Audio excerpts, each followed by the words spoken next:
Good morning. At tatas padayon pagtuon sa atong gisunod-sunod nga pagtuon Romans chapter 4 ug nanata sa closing sa chapter 4. Daghan kayong mga butang gingon din ni Paul nga dili igo ang 1 hour sa pagtuon nini, but we'll just try to focus sa main issue dinhi nga gitudlo ni Paul.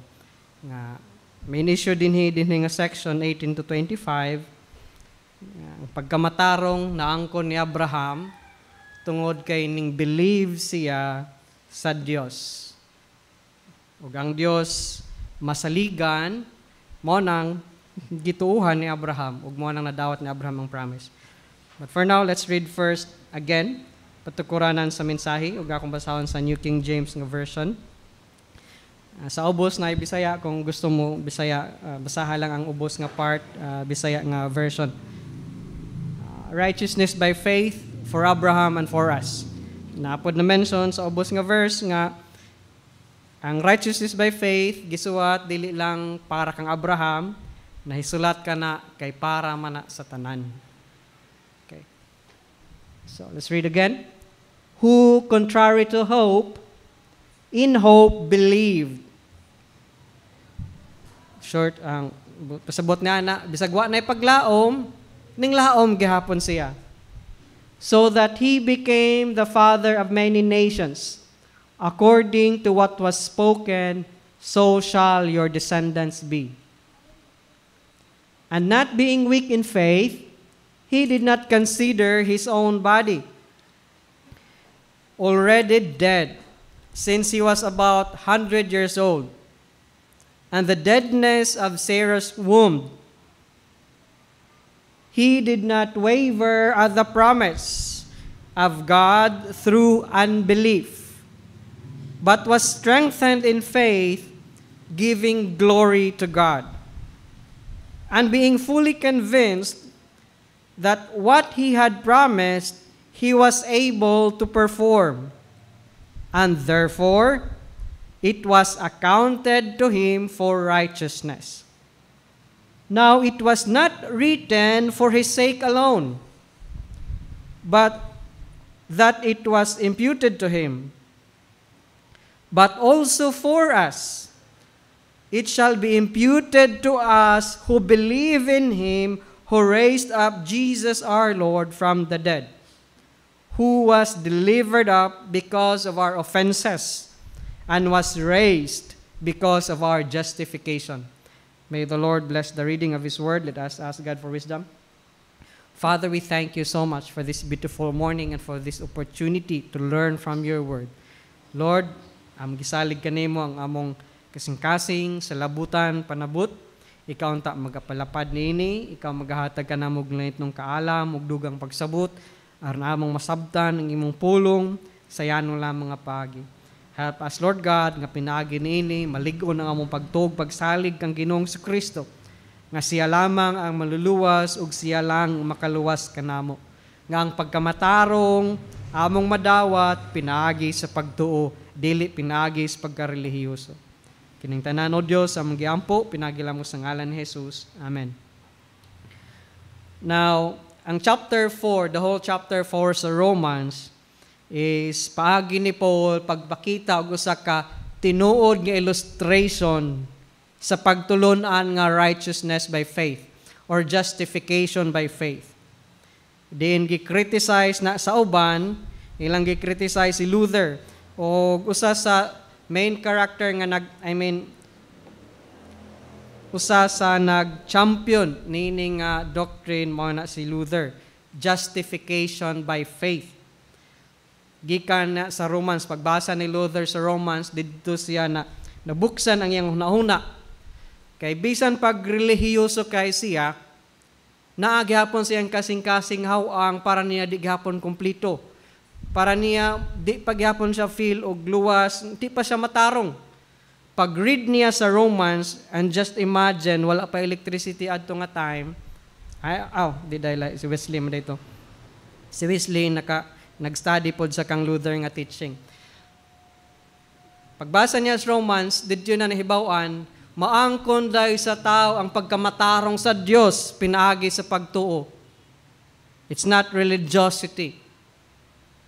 So, morning gi-champion nga teaching ni Martin Luther, justification by faith. Og morning gitudlo ni Paul og gitudlo sa Dios. Og ang gigamit ni Paul din nga dili lang pagtulo na niyang gitudlo, nagpakita siya prime example. Pinaagi sa kinabuhi ni Abraham, morning whole chapter 4, gihimo niyang iyang gi-analyze si Abraham. O giunsa nga giingnan siya sa Dios sa Genesis chapter 15 verse 6, your faith is accounted for righteousness. And so, karon atong susihon nagtan-aon tungod kay closing part naman ni Paul sa iyang pag-illustrate ni Abraham, atong tan-aon karon ang faith ni Abraham giun sa pag-describe ni Paul. Kay niining iyang klase nga pagtuo na angkon niya ang pagkamatarong. Og niingon sa verse, I forgot verse nga gisulat kining pagkamatarong pinagi sa pagtuo dili ra para ni Abraham. Verse 24, but also for us. This righteousness by faith is not just for Abraham. It is also for us who believe in Him who raises Jesus from the dead. Ang kining pagkamatarong, pinagis pagtuo para usab kanimo kung ikaw ning tuo ni Kristo. Kung ikaw ning tuo sa Dios nga nagbanhaw ni Kristo. See? Atong makita nga si Abraham dinhi na matarong kay ning salig ug ning tuo man siya sa Dios. Wala man siya mag-focus sa iyang limitation, nag-focus siya sa who God is and what God's able to do. So, atong tanawon ug susihon karon ang faith ni Abraham, and then unsa may consequence niya ng iyang faith, and then application sa faith ang last. So first, daghang description dinhi sa faith ni Abraham ug ato ning katunan. Diingon sa verse 18, let's start with verse 18. Who contrary to hope, in hope believe. In short na para sa yon, bisag wa nay paglaom, sa paglaom ning tuo gihapon siya sa Dios. Ang iyang kahimtango anay paglaom. See? So that he became a father of nations. Ang Dios sa Genesis chapter 12, chapter 15, gibalik ang promise. Chapter 17, gibalik ang promise. Chapter 22, gibalik ang promise. Abraham, himo ang imong mga anak mahimong daghan kaayo sama sa bas ug sama sa mga stars sa langit. Gisaaran siya sa Dios mga 90 years old na. 10 years later, wala pa siya anak. Usa pa yang anak niya di pa gyud tumao ang saad sa Dios kay iya man tong paningkamot si Ishmael may una. Ningon ang Dios nga, Abraham, dili na imong paningkamot, muhatag lay kog imong anak nga ikaw og sa imong asawa, dili ikaw og sa imong katabang, sa imong slave. Anak gyud nimo. Ug tungod kay gisaaran sa Dios, wa nay paglaom. Imagine, kamong duha sa imong asawa, almost 100 years old na, nya sa aran mo sa Dios, managhan ang inyong anak sa masbas sa dagat. Sa seashore. Mutuo ba ka ni anak? 90 years old, 100 years old na ka, mutuo ba ka ni anak sa aran ka sa Dios? See? Wa nay paglaom, giconsider ni Abraham patay niyang lawas. How can that, saan man ang Ginoo? Nga, patay naman na nga kung di naman ko ka-procreate. Wa na ko'y abilidad Ginoo. Sa ato pang word karon impotent. Sterile silang duha. See? Almost 100 years old na silang duha, wa pa'y anak gyud silang duha mismo. Di lang si Abraham, hasta ang iyang asawa. Ang saad sa Dios, kamu og ang imong asawa Abraham, dili ang imong katabang Abraham. Una ga inyang gi-offer, Ginoo naman ko'y slave nga mahimong successor nako. Kung ako masayop, Eleazar. I forgot the name sa iyang slave. Kana lang Ginoo, niyo Ginoo, dili. So, naghimo sa pagi, nagsiyabot sila sa iyang asawa. Si Sarah ningon si Abraham, naman ko'y akong katabang. Dugi siya. Mamang na ilang concept sa na slave property. So property man to ang slave ni sa iyang wife. So as if iya tong wife sa iyang wife. Pero ang saad sa Dios, no. But in contrary to hope, bisag wa nay paglaom ning believe si Abraham. Ingon ana ba pod ang atong level sa trust sa Dios. Hopeless na ang atong situation. Will we still believe God is faithful and that God will supply our needs? You see? Abraham believed in God. Bisan pag sa iyang mind, physical, ability, capability, it's hopeless. But contrary to hope, in hope, believed. He believed God, bisag wa na'y paglaom. Now, hope and faith are different.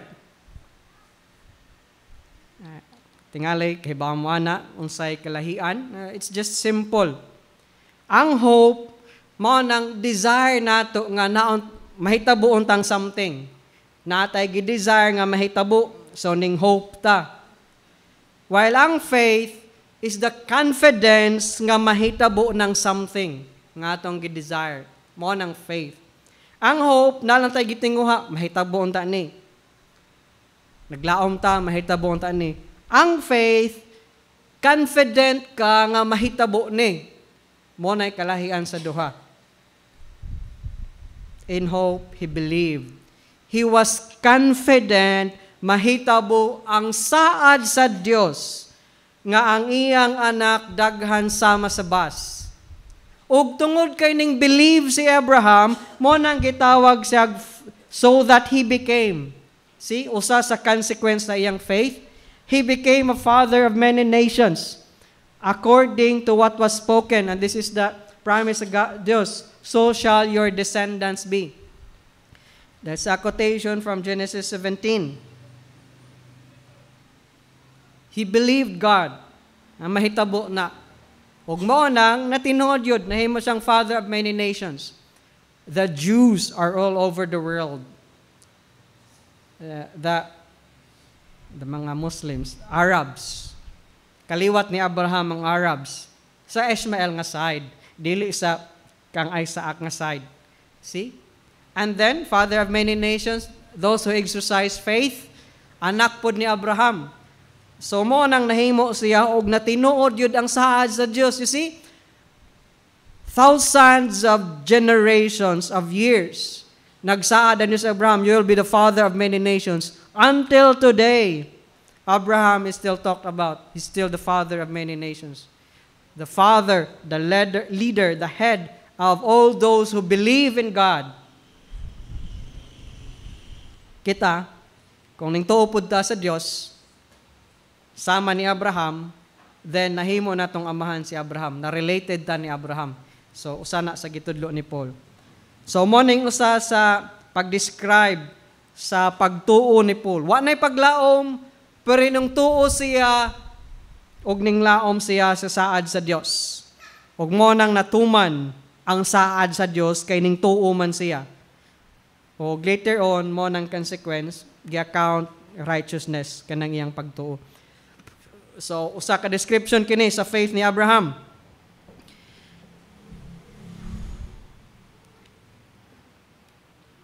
See, sa Genesis 15:5, mao ni ang promise. Mao ning quotation sa soil shall descendants be. Genesis 15:5, let's just read this. Then he brought him outside. God brought Abraham outside. Genesis chapter 15. Mao ning ikaduha nga pag saad sa Dios, pag-repeat sa saad sa Dios. First is Genesis 12, now Genesis 15. Look now toward heaven and count the stars if you are able to number them. And he said to him, God said to him, so shall your descendants be. You see? Sa Genesis 15, ningingon ng Dios, gawas ragod sa imong tent, Abraham, tanawa, ipha daw ang mga bituon, maihap ba nimo? Ingon usab niya ng imong kaliwat. See? Ang Pilipinas karon daghan kayong Kristohanon, tinuod nga mga Kristohanon. Wa pa nailabot sa ubang nasod. Wa pa nailabot sa mga Hudiyo. See? Unsa ka daghan kaayo anak ni Abraham. So shall your descendants be. Then what's beautiful? I don't know if verse 6. What's beautiful sa verse 6 is money. And he believed in the Lord. And he accounted it to him. God accounted it to him for righteousness.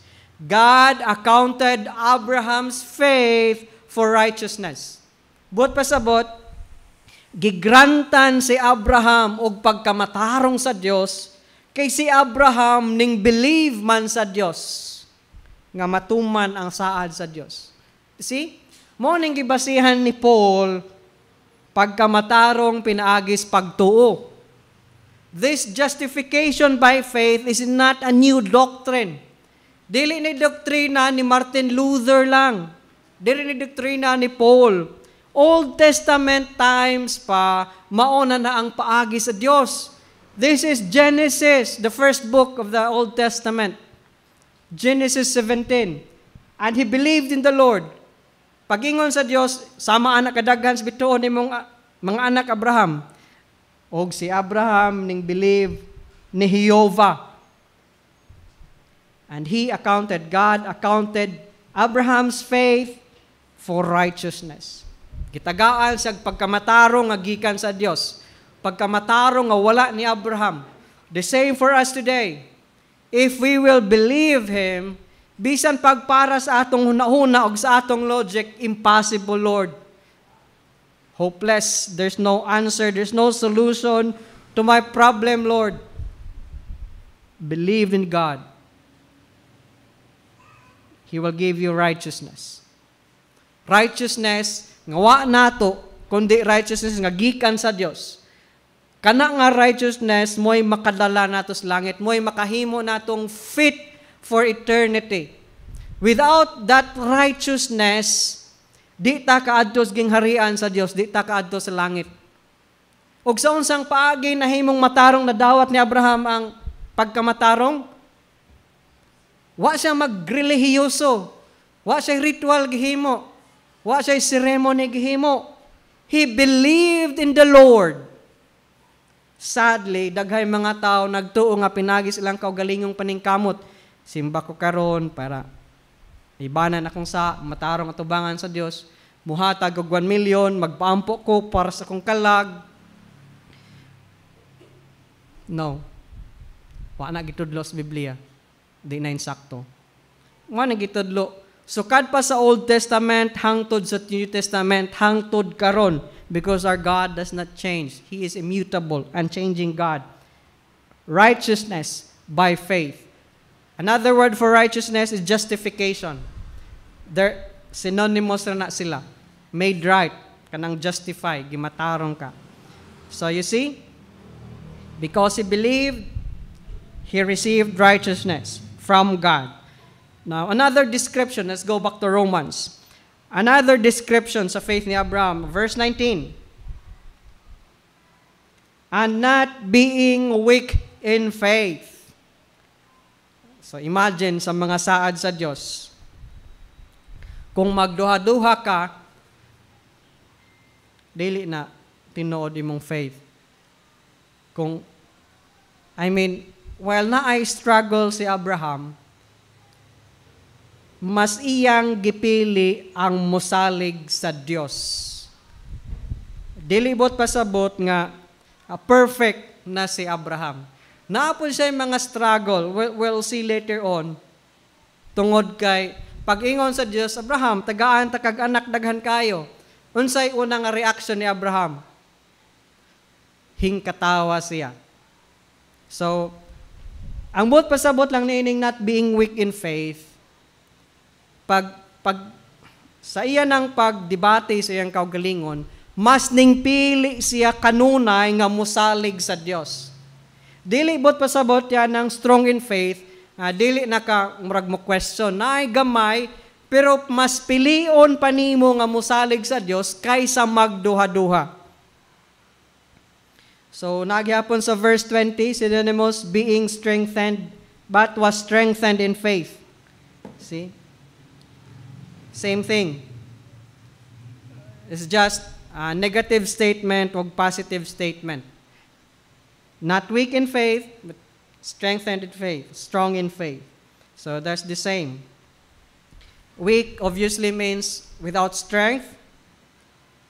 It can mean to doubt or hesitate. But he was strong in the faith. See? Ning abot pag 25 years gikan sa pagsaad sa Dios, usa pa na tawo ang anak nga gisaad sa Dios ngadto kaniya, unang anak sa Isaac. 25 years ang gipaabot ni Abraham. Can you wait that long? Ang saad, ang Dios nag-ingon nga mga anak na may anak sa mga asawa. 90 years old si Abraham. And then naanak si Isaac 25 years later. Human unang nagsaad ang Dios. Can you wait that long kung naisaad ang Dios? Well, you see, ang Ginoo nag-ingon nga mubalik siya. Can you wait po that long? Bisan pa magmoabot og thousands of years. Can you wait sa iyang pagbalik? Or moingon na lang ka, di man tinuod ang Dios, di man siya mabalik. Wa may Dios. You see? Napailaing example. Imagine si Noah. 120 years, sigig panday. Nagingon ng Diyos, just imagine Noah, no?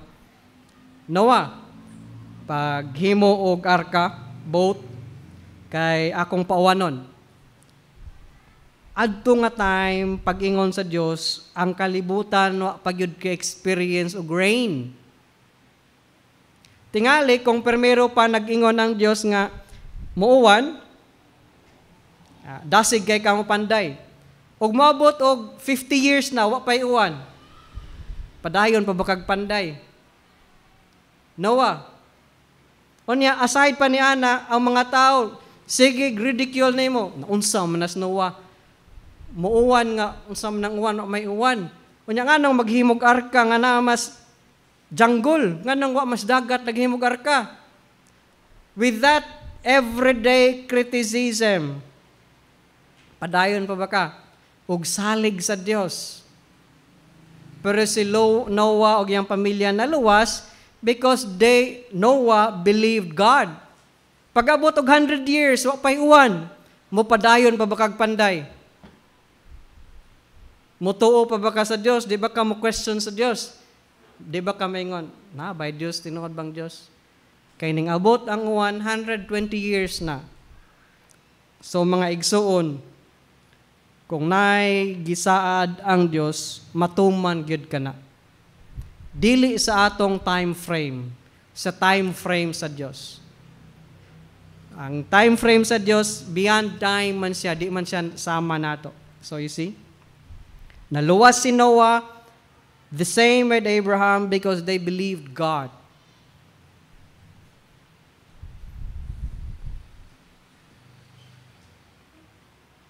He believed God nga makahatag niyag anak.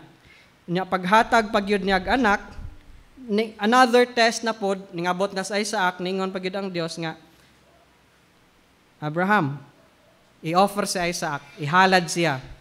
Ug kanang ilang paghalad sa una is patyon man paulaon ng dugo. Ug si Abraham ning tuo. Tungod kay morning faith ni Abraham sa Hebrews 11, gi-quote gay na sa writer sa Hebrews, by faith Abraham when he was tested offered up Isaac, and he who had received the promises offered up his only begotten son. Nganong gi-offer man niya si Isaac? Nganong si Abraham willing man niyang i-offer, willing niyang ihad patyon ang iyang usara ka anak nilang is Sarah. Verse 19 sa Hebrews, morning faith ni Abraham, concluding, kay morning gi-conclude ni Abraham, that God was able to raise him up even from the dead, from which he also received him in a figurative sense. Kaniadto pa, nagtuo na si Abraham nga ang Dios igo makabanhaw sa patay. Mo nang faith ni Abraham. If you remember Romans 4:17, mo nang gituohan niya sa Dios. Ang Dios nga maka-create og something gikan sa wa mag-exist motungha og maka-create og life, give life, maka-resurrect. Patay na, maka-give life. Duha ka butang ang gituohan ni Abraham sa iyang Dios. Mo nang ningsalig siya sa Dios, mo nang willing siya mo offer sa iyang anak, bisan pag ang saad sa Dios tagaan ka daghang anak, pero kanas ay Isaac ihatag nako. Because Abraham believed in God that is able to give life and able to create something from nothing. Able to call things nga wa mag-exist nga mo-exist na. Mo na ang faith ni Abraham. Dili limited sa logic, dili limited sa science. Because God is beyond that. So, strong ang faith ni Abraham. He was tested, he obeyed because he trusted in God. Wa siya mosalig sa iyang kaugalingong capacity o ability. Ang iyang gisaligan ang Dios. Now, ikatulo, verse 19 gihapon, he did not consider his own body already dead since he was about 100 years old. See? Gisaaran siya daghang anak, pero wala niya saligi ang iyang kaugalingong kapasidad. Kung atong i-connect sa righteousness, see? Why mahimo ang tao sa iyang kaugalingon para maangkon ang pagkamatarong? Mo bitawng nadawat ni Abraham ang pagkamatarong kay wa niya gi-consider unsa iyang mahatag ug mabuhat para sa Dios. Nadawat niya kay ning believer siya. Nadawat niya kay para niya I have no part in this promise. Wa ko'y ability to procreate, but I believe in God. Mo nang gitagaan sa righteousness. Wa niya igbali. Now, consider, bot pasabot, kahibaw siyang limitation. Wa niya deny ang iyang limitation. This is not blind faith. Si Abraham nasayod sa iyang limitation. Pero, mas nag-focus siya sa abilidad sa Diyos. Dili sa iyang kaugalingong limitation. Ningingon siya nga, daghag anak, why gikan nako, wa na ko'y gahom para mga anak. And then, another pod, verse 19 gihapon, and the deadness of Sarah's womb. That's another. Wa pod niya gi-consider ang ubang tao nga makatabang para matuman ang saad sa Dios. Even si Sarah, 90 years old, si Abraham 100 years old. Wa na niya gi-consider. Wa na niya igbali, wa siya mag-focus din ha. Kay bao si Abraham, gi-acknowledge niya ang ilang limitation. Pero, ang iyang faith, wa nakabase diha sa ilang limitation. Nakabase sa unsay capability sa Dios. Morning faith niya. Morning gitagaan sa righteousness. Kung atong i-connect karon, ang righteousness wala makabase nimo sa imong mahimo or unsay mahimo sa ubang tao. Did not consider his own body, did not consider Sarah's body. His wife. See? Ang pagkamatarong, di nato maangkon pinagi sa atong kaugalingong paningkamot. Ug di maangkon pinagi suban bisan pag magampo na sila pila ka gatos kat adlaw para akong kalag, why mahimo di gihapon na moabot nga maangkon na akong pagkamatarong. Mao na wa gi-consider ni Abraham nga si Sarah nay mahimo, 90 years old na Sarah. Kay baw sila sa ilang limitation.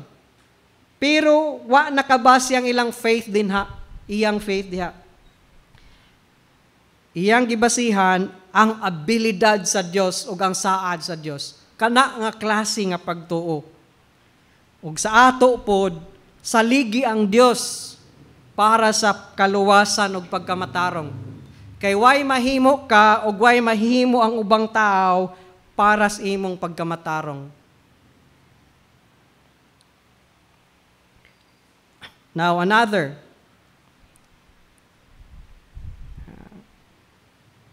Verse 20. He did not waver at the promise of God through unbelief. So, wa siya duha-duha. Wa siya mingon nga tuo, wa na pod, tuo, wa na pod. Tingali na alay gamay nga doubt permero, pero every time nga moabot na sa iyang hunahuna, mas gipili niya ang pagsalig sa Dios. He did not waver. Fixed ang iyang heart. Sama sa Psalms 57:7, my heart is fixed, O God, my heart is fixed. Pulido ang iyang pagsalig sa Dios. While tingali mingon ta nga mura manig superhero si Abraham, mura mag-perfect. But just to show his humanity, maning una niyang reaction sa ato nang gikaingon kaganina, Genesis 17, ikatulo nga pagbalik sa Dios sa saad, Genesis 17:15. Then God said to Abraham, as for Sarai, your wife, it means princess. Sarai means my princess. You shall not call her name Sarai anymore, but Sarah shall be her name. Same ra na sila main meaning na princess, but ang Sarah probably princess or the mother of many nations. Kay consistent or parallel sa kang Abraham, father of many nations.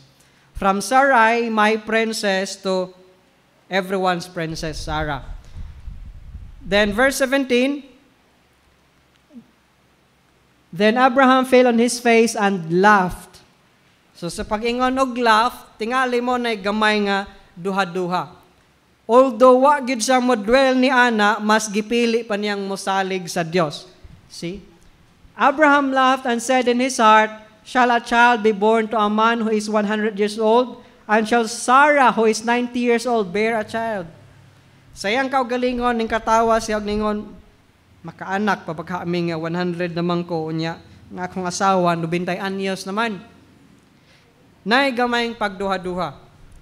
Pero mas gipili pa niyang mosalig sa Dios kaysa magpabilin nga dili mosalig sa Dios.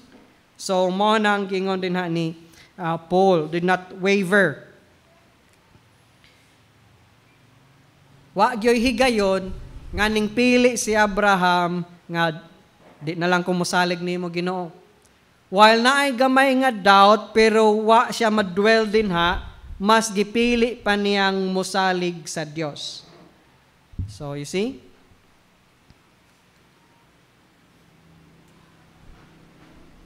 Then ikaunom, giving glory to God because of his faith. See, he did not waver, promise of God and belief, but was strengthened in faith, giving glory to God. If we exercise faith, if we believe God, if we trust God, He is glorified. Imagine, kung naingon ang Diyos kaniya, Abraham, magkaanak ka, ug mingon si Abraham, di ko motuon mo Jehovah. Do you think God will be glorified? He will not be glorified. Kay but pasabot, dili kasaligan ang Dios. O sa tungod kay ning salig man si Abraham sa Dios, mao nang nahimaya ang Dios. The same with us. If we believe God for our salvation, nga siya nga atong manluluwas, mahimaya siya.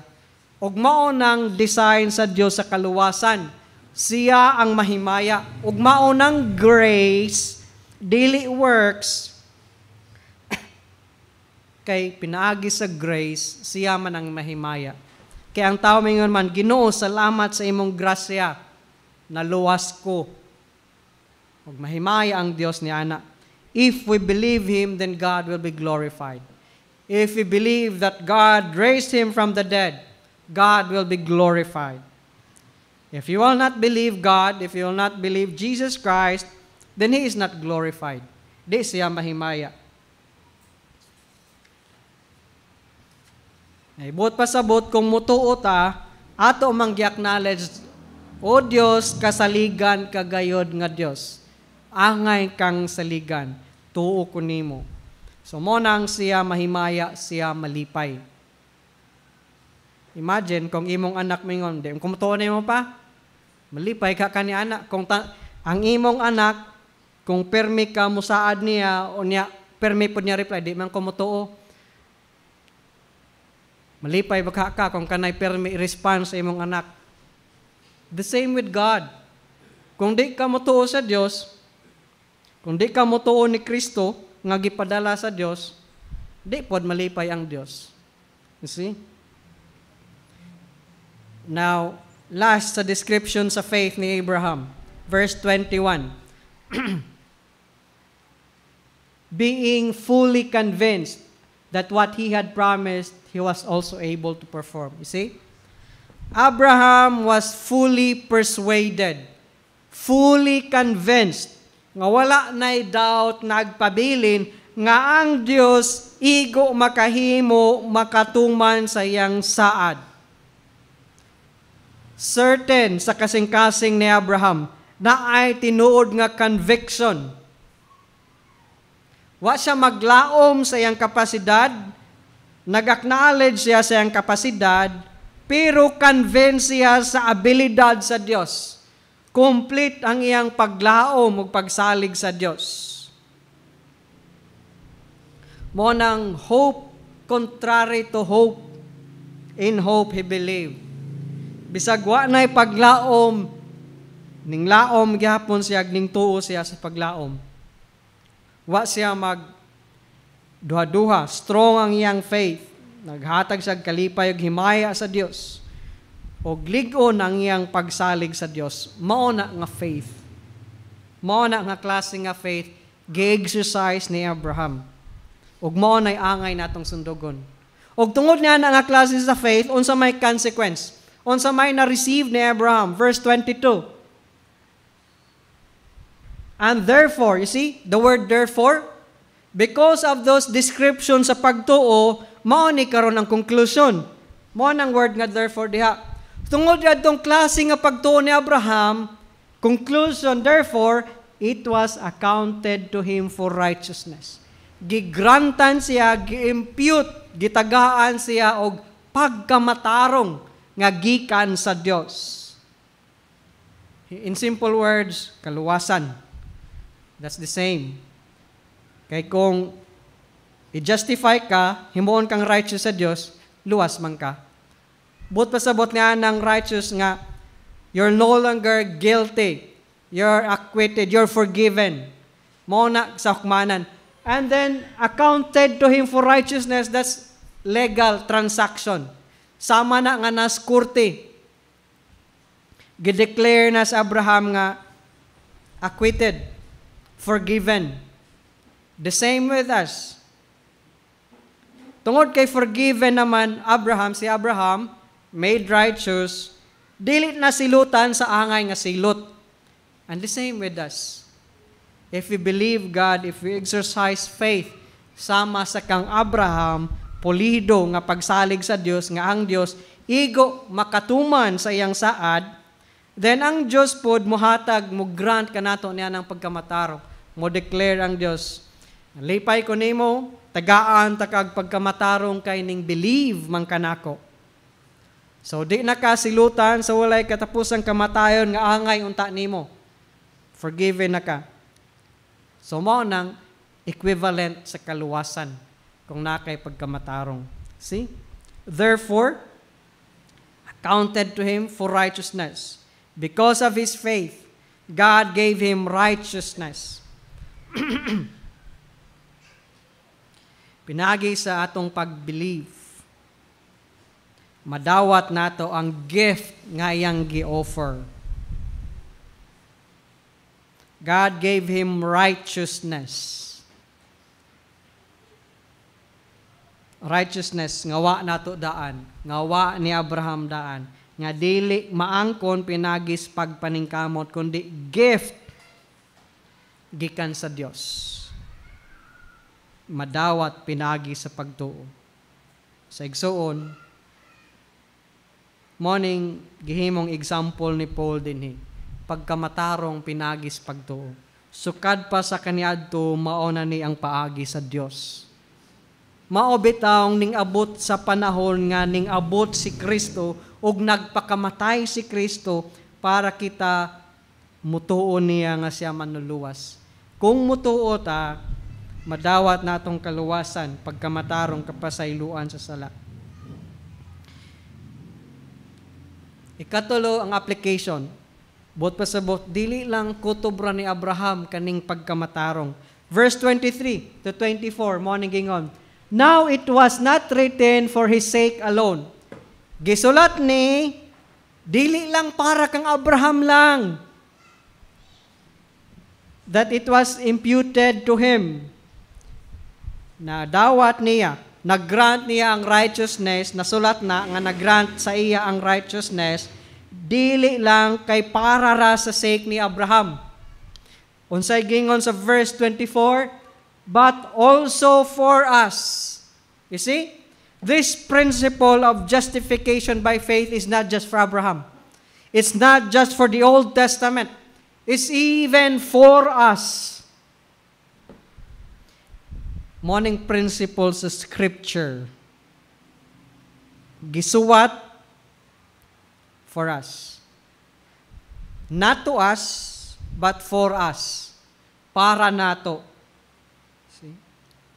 Ang Scriptures, even the example of Abraham, mo nang nasulat na as Scriptures and it was accounted to him for righteousness because it was not just for Abraham. It's also for us. If we believe. For us, it shall be imputed to us who believe in Him who raised up Jesus our Lord from the dead. See? Maggrantan pud ta og righteousness, ma-impute pud sa ato ang righteousness if we believe God who raised Jesus from the dead. The same with Abraham. Ning believe nga ang Dios maka-give life og maka-create og bring something from nothing. If we exercise faith like Abraham, we will also receive the gift of righteousness from God. Mo ni ang purpose of Scripture, written for us. Now, di lang ang Romans nag-ingon nga the Scripture is for us. Ang example ni Abraham is for us. Psalm 78, 5-7. Let me just read this. For He established a testimony in Jacob and appointed a law in Israel, which He commanded our fathers, that they should make them known to their children. You see? Ang Scripture, i-make known to their children. Verse 6, that the generation to come might know them. Gisuwat ang Scripture, gimanduan ang mga tao, ipasabot kini sa inyong mga anak, aron ang sunod generation masayod niini.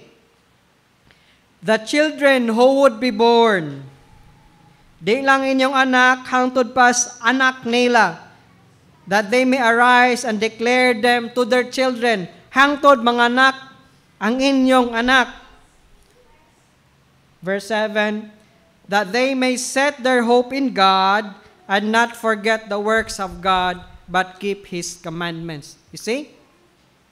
Gisulat ang Scriptures not just for the people, main audience, but also for the children's children, and the succeeding generations. Hangtod nga mobalik ang Ginoo. Aron ang tanang tao makaila sa Dios, dili makalimot sa Dios, ug mutuman sa mga mando sa Dios. So this justification by faith was not written for the Jews only, not written for Abraham only, but also for us. Verse 24, it's also for us. Paul says, this was not just Abraham's private story. The same God who justified Abraham justifies us through faith in Jesus Christ. The promise is not bound to a time or a culture. Nag-extend kini sa tanan nga mutuog ning tuo sa Dios nga nagbanhaw ni Ginoong Hesukristo. If we believe on the same God nga gituohan ni Abraham, the same God nga able to do exceedingly abundantly above all we could ask or imagine, the same God who can raise anyone from the dead, kung mo believe tan sa Diyos ni Ana, then we will receive righteousness. If we believe in Him, mo na ang condition. Who believe in Him, that's the condition for righteousness. Belief, faith. See? Naangkon ni Abraham ang righteousness tungod kining believe. Ang bisag kinsa pod nga tao hangtod sa sunod nga henerasyon, maangkon pod ang righteousness pinagi sa pagtuo. Dili pinagi sa relihiyon igsoon. Dili pinagi sa seremonyas. Ato nang gibalik-balik para malig-od ang atong pagsalig sa Ginoo. That Christ is enough. His death on the cross, enough nga muluwas nimo ug modala nimo ngadto sa iyang gingharian nga walay katapusan. Nganong verse 25, last, the Jesus who was delivered up. Kanang word nga delivered up is the judicial term, meaning gitugyan ngadto sa husgado, gitugyan ngadto sa prisuhan, gitugyan ngadto sa punishment. Mao na si Kristo, gitugyan sa punishment. Dili sa iyang sala, kundi tungod sa atong sala, siya ang gitugyan nga mo'y silutan. See verse 25, He was given, delivered up for our offenses. Sa atong sala, our transgression, dili iya, and was raised again for our justification. See? Ang iyang pagkabanhaw para sa atong pagkamatarong. Ang condition if we believe. Banhaw siya, kay but pasabot, gidawat sa Dios ang iyang halad. Gidawat sa Dios, that is enough supply for the sins of the people. Mo nang gibanhaw siya sa Dios. Ug mo nang igo siya kasaligan para sa atong kaluwasan. Kay gidawat sa Dios ang iyang offering of sacrifice para sa sala sa kalibutan. Christ went to the cross, died for our sins, and rose again. So we believe in Him who died for us and was raised from the dead for our justification. Morning kinauyukan sa Ebanghelyo. Jesus was delivered up because of our offenses and raised because of our justification. Nabanhaw para sa atong pagkamatarong. His death paid for our sins. His resurrection proves that the payment was accepted. Okay? Ang iyang kamatayon mo to'y bayad sa atong sala. Kay iningon ang Romans, for the wages of sin is death. Ang bayad sa sala, kamatayon. Pero ang iyang pagkabanhaw, nagbot pasabot na nga gidawat sa Dios ang bayad. Og maor nay bayad nga gidawat sa Dios.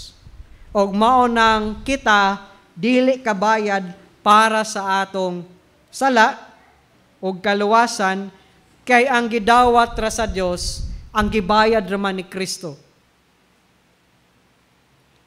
The moment nga mo believe ta ni Christ og sa Dios nga nagbanhaw kaniya, ang righteousness i-credit sa atoa. Because God is faithful. Not because unsay atong nabuhat, kundi tungod kay unsay gibuhat ni Kristo. To close, unsang klase nga faith ang ay natang i-exercise. unsa nga faith nagdala og pagkamatarong.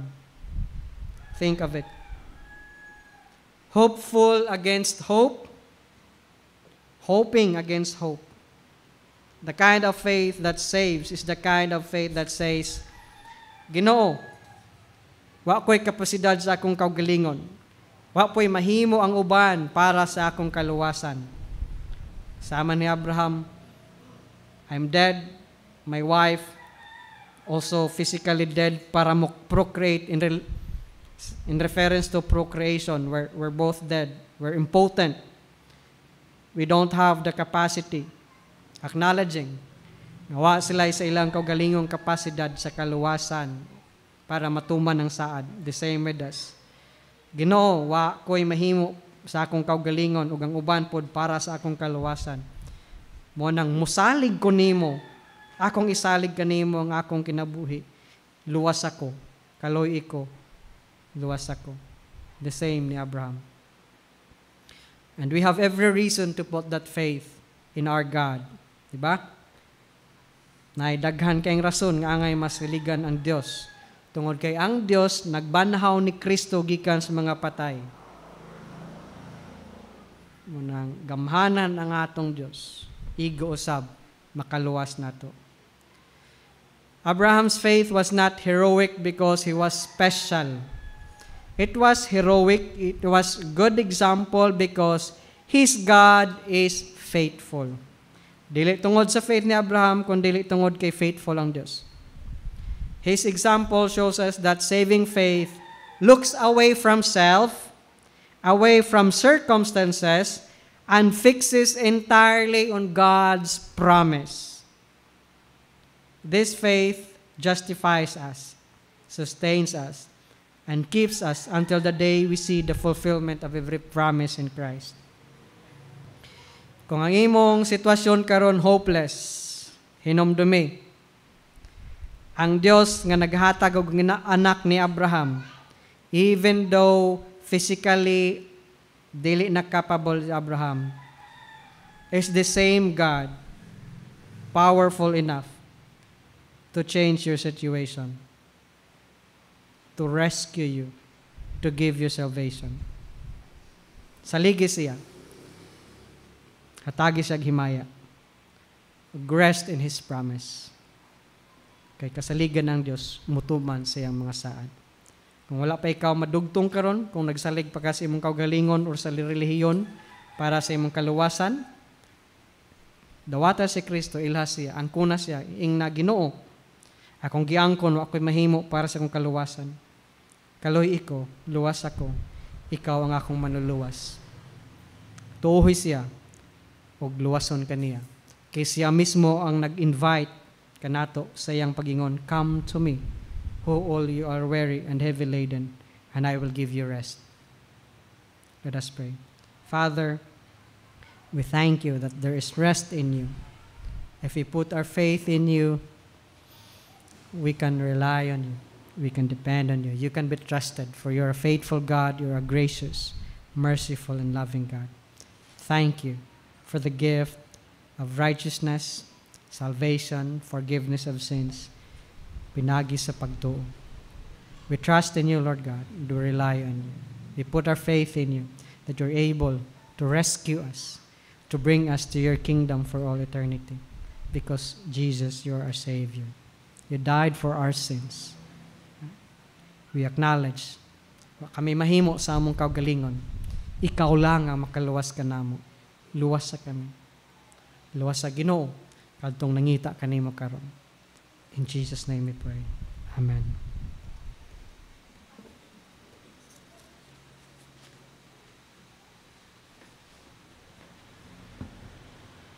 Salamat sa mensahe sa pulong sa Dios nga atong giusahan karon.